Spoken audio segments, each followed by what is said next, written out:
Hello అండి, tasty palak dosa చేద్దాం రండి. ఫస్ట్ పాలాకును బాగా కడుక్కోవాలి.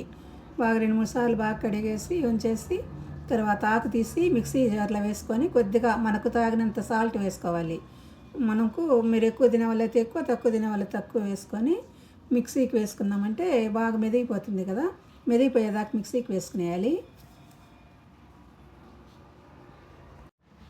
అది మెదిగిపోయిన తర్వాత మనము దోశ వేసుకోవాలి. ఈ విధంగా దోశ వేసుకునేసి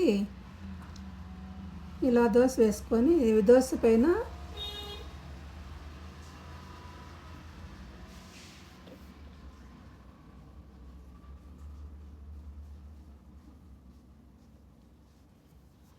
దోశ వేసేసినాక ఈ పాలాకు మనం మిక్సీకి వేసుకున్నాం కదా, అది కూడా ఇలా వేసేసి పైన దోశ అంతా రుద్దేయాలి బాగా నీట్గా. ఇలా రుద్దేసి ఆనియన్స్ చాలా చిన్నగా సన్నగా తరిగి వేసుకున్నామంటే ఆనియన్ చాలా బాగుంటుంది.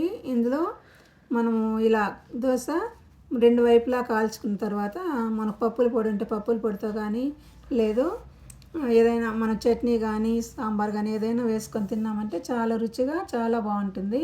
మీరు ఎప్పుడైనా చేశారా? చేయకుండా ఉంటే చేసి చూడండి.